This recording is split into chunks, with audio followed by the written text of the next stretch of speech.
Graça e a paz, meus irmãos. Convido você à leitura do texto bíblico em Juízes, no capítulo 7.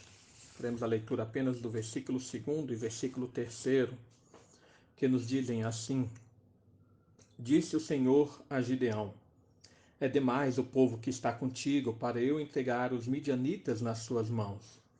Israel poderia se gloriar contra mim, dizendo: A minha própria mão me livrou. Apregou-a, pois, aos ouvidos do povo, dizendo: Quem for tímido e medroso, volte e retire-se da região montanhosa de Gileade. Então voltaram do povo 22.000 e 10.000 ficaram. Irmãos, essa narrativa do chamamento de Gideão, do seu livramento ao povo de Israel, é uma das grandes narrativas daqui do livro. O povo todo estava corrompido na adoração a Baal, inclusive a casa do pai de Gideão, conforme nos mostra o capítulo 6. E por isso eles foram oprimidos pelos midianitas por 7 anos. O início do capítulo 6 mostra que eles tentavam de toda forma evitar perder a produção agrícola e evitar perder também o rebanho, escondendo isso dos seus inimigos que atacavam constantemente e levavam todo o depósito que eles haviam feito. Então, após o chamamento de Gideão, a primeira atitude é uma atitude de entrega de oferta, quando Gideão se encontra com o anjo do Senhor, lá no capítulo 6, versículos 18 a 24. A segunda atitude de Gideão é uma atitude de purificação, em que ele vai destruir o altar de Baal do seu pai. E uma terceira atitude é uma atitude de confirmação do chamado, lá no final do capítulo 6, onde ele faz aquele teste com o Senhor para confirmar a presença de Deus com eles, no qual um dia ele pede com que a lã esteja molhada e toda a terra em volta esteja seca, e no dia seguinte ele pede que seja feito o contrário, que a lã esteja seca e todo o terreno ao redor molhado. Então, o início aqui do capítulo 7 é um momento em que Gideão ele congrega 32.000 soldados para lutar contra os midianitas. Mas o Senhor acha que é demais, é muito povo. Queremos, irmãos, tirar 2 lições. É bom que você leia esses capítulo 6, capítulo 7 e capítulo 8 para poder entender melhor ainda esses ensinos, tá bom? Mas o primeiro ensino que nós temos é a glória da vitória que pertence ao Senhor. Versículo 2 do nosso texto. Se tem uma coisa que Deus sempre lutou, foi contra a soberba e o orgulho de Israel. Assim como acontece conosco também. E essa tendência da soberba, do orgulho, é algo que existe no coração humano e que constantemente nos levam a afastar de Deus. Sempre afasta o homem do Senhor, por causa do senso de independência, esse senso de uma força própria que o homem tem em achar que é capaz de solucionar os seus próprios problemas por sua própria força. Então o Senhor aqui, quando ele fala que tem povo demais, ele quer mostrar para Gideão e para Israel que eles deviam confiar totalmente nele. Eles tinham que reconhecer o poder do Senhor e assim a voltar a depender de forma completa no Deus de Israel. A glória da libertação, a glória do livramento, a glória aqui da salvação tem que ser dada somente a Deus. E espiritualmente, irmãos, o ensino é o mesmo.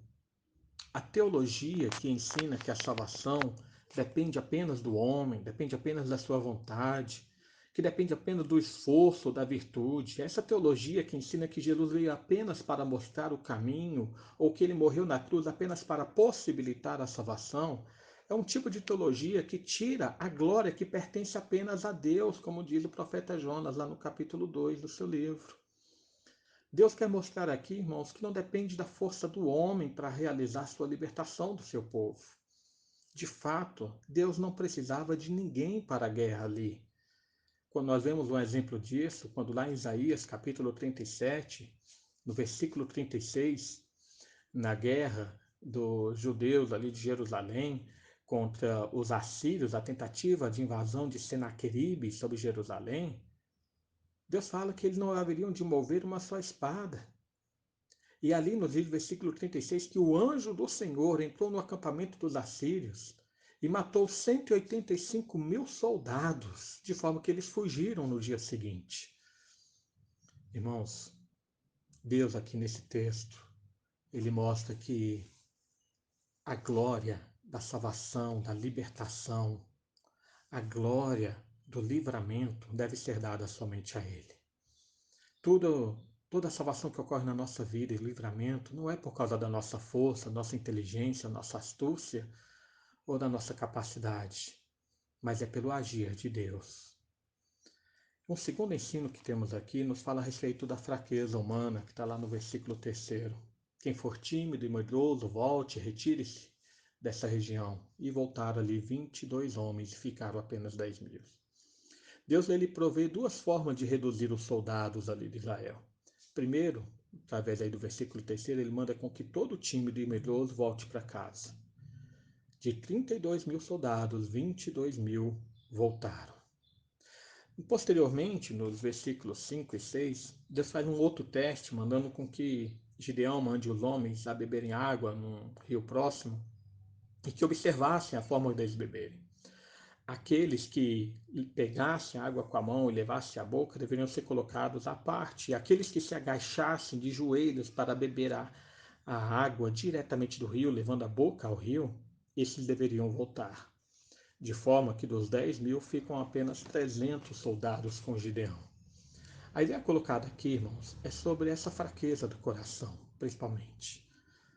Todo tímido, todo medroso tem que voltar da guerra, porque o prejuízo da presença deles é maior do que o benefício.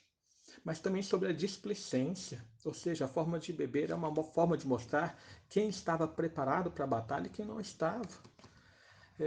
Tem a ver com a forma de levar a água à boca, quer dizer que aqueles homens poderiam estar bebendo água e vigilantes ao seu redor ao mesmo tempo. E isso aqui é interessante porque nós olhamos em Apocalipse que Deus nos diz que no reino do Senhor, que no reino eterno, no reino celestial, não é lugar para medrosos, não é lugar para covardes. Lá diz que não entrarão ali os covardes. Mas também não é lugar para desavisados, não é lugar para pessoas desatentas. Tanto é assim que nós vemos várias exortações dos apóstolos, né? E do próprio Senhor Jesus, em que nós devemos estar vigilantes e acordados. Paulo, lá em Romanos, capítulo 13, versículo 11 e 12, fala, é hora de despertar do sono, porque a salvação está mais próxima do que anteriormente estava. Vai alta a noite e agora vem chegando a luz. É hora de levantar, de estar acordado. Jesus, ali no Gólgota, junto aos seus discípulos, fala, vigiai e orai, para que não entreis em tentação. Os servos de Deus, chamados para a guerra, chamados para lutar a luta do Evangelho, são pessoas que não podem ser medrosas e nem mesmo podem ser desavisadas e desatentas. São vigilantes e corajosos. Isso, irmãos, não é possível mediante a ação própria do nosso coração. Só é possível estar vigilante, estar atento, só é possível mediante a obra do Espírito Santo em nosso coração. O texto aqui de Juízes, capítulo 7, para concluir, ele nos mostra que se dependesse de nós, jamais conseguiríamos nos libertar dos nossos inimigos, da influência da carne, do mundo ou do diabo. A força vem do Senhor. Ele é suficiente e eficiente para realizar a libertação na nossa vida.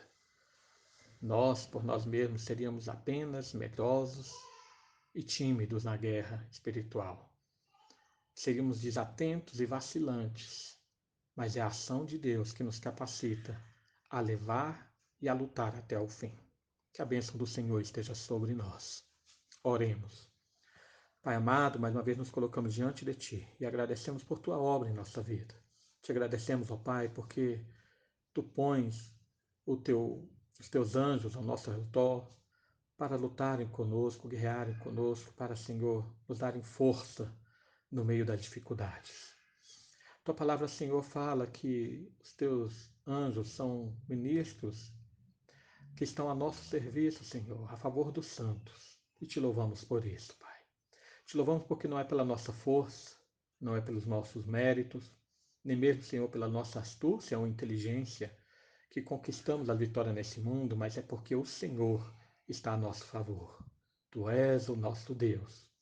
E estando conosco, ó Pai, sabemos que não há nada que possa nos impedir de chegar até o fim dessa jornada, vitoriosos e realmente revigorados, edificados na Tua igreja. Abençoa o Teu povo, Senhor, sobre toda a face da terra, que estão lutando o bom combate da fé, dando-lhes força, dando-lhes, ó Pai, satisfação de estarem ao Teu lado. Em nome de Jesus. Amém.